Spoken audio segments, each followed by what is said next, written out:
Great. Welcome to Conversations in Integrative Medicine, and I'm going to talk very specifically about one of the most potent and versatile health promoting dietary supplements out there, which is fish oil of high quality, often used in a concentrated form. Now, in earlier modules we talked about essential fatty acids and specifically the relative deficiency that's almost widespread of omega-3 fatty acids. And we talked about their application and potential anti-inflammatory actions, but we talked about the importance of understanding the active components are EPA, eicosapentaenoic acid, and DHA, docosahexaenoic acid, and looking at vegetable sources of omega-3 fatty acids, that means precursors, is not insurance for active omega-3 fatty acid delivery. We talked about, as I mentioned, repeatedly anti-inflammatory effects, specific disease applications like mood stabilization, depression, Crohn's disease, rheumatoid disease. We got into the obvious cardiovascular benefits. We talked about the central nervous system benefits, even applicable in disorders like multiple sclerosis, as at the very least complementary anti-inflammatory activity and giving the building blocks of a healthy central nervous system. There are many other applications of fish oil that would be impossible to go into in a lot of detail, but fish oil has enjoyed such a versatile and potent application and results in circumstances of potential optimal wellness and well-being, and is an important companion product to be used with multivitamins and their cofactors, phytochemicals, in providing good underlying insurance. Now, a few words about omega-3 fatty acid deficiency and its measurement.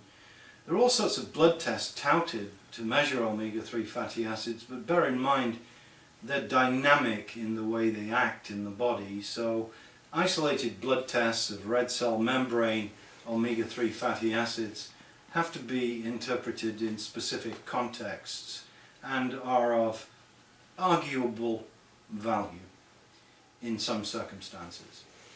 But moving forward, we have a problem with fish oil, and that is that recent studies imply that the therapeutic benefits of fish oil are seen only in relatively high dosage.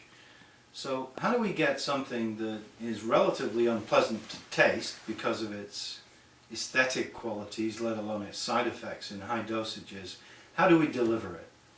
Well, the modern concepts in the delivery of essential fatty acids involve pharmaceutical grade delayed or targeted release enteric coating of capsules.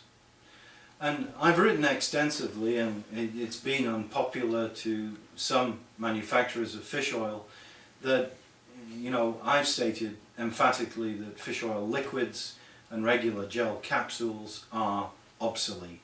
And I'm perfectly willing to defend that statement. They are obsolete. In fact, if you look at the classic studies, take one example, the study by Beluzzi et al. In the New England Journal of Medicine in the mid-90s, 1996 or thereabouts, one can see that enteric-coated fish oil was used not only in the effective induction of prevention of relapse of Crohn's disease, but when blood measurements of essential fatty acids were made after chronic dosing, you saw increased levels of EPA and DHA that are not encountered with regular fish oil administration. A companion editorial talked about the failure of an individual to comply with fish oil liquids due to taste, gastrointestinal upset, diarrhea in high doses, fishy burp, halitosis. The biggest problem, I think, with fish oil liquids are really quite simple to know about. Once you take the cap off a fish oil bottle, it will spontaneously decompose. It will oxidize. And we know that fish oil that's oxidized with lipid peroxides is possibly toxic. So you might cook a piece of fresh fish and enjoy it within a period of 24 hours, but you certainly wouldn't have a piece of fish in your fridge that you ate 30 days after you purchased it. So in simplistic terms, I just don't think fish oil liquids are very valuable, except in circumstances where people can't swallow a solid. That's a rare circumstance. Now let's talk about regular gel capsules, and let me explain that they disintegrate in the stomach, and fish oil is not stable in gastric acid. You get gastric hydrolysis.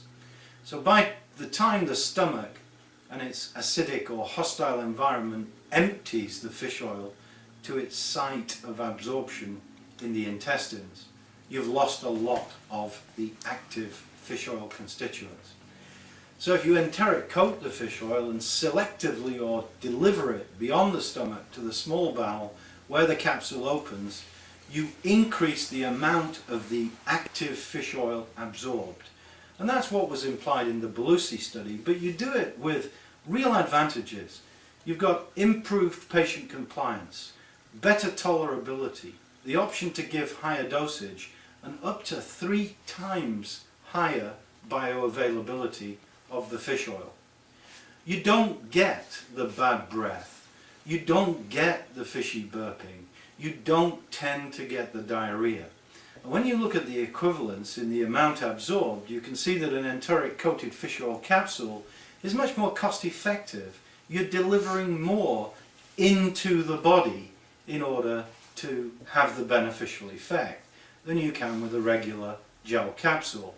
Now there's no question that what's in the capsule is important in terms of amount and dosing, but you know, we're looking at 30-20 concentrations of ratios of EPA to DHA, which I believe to be optimal with a preponderance of DHA. So if you take a 1 gram enteric coated fish oil capsule, it will contain 300 milligrams of EPA and about 200 milligrams of DHA. So 2 capsules a day is providing 600 milligrams of EPA and 200 milligrams of DHA.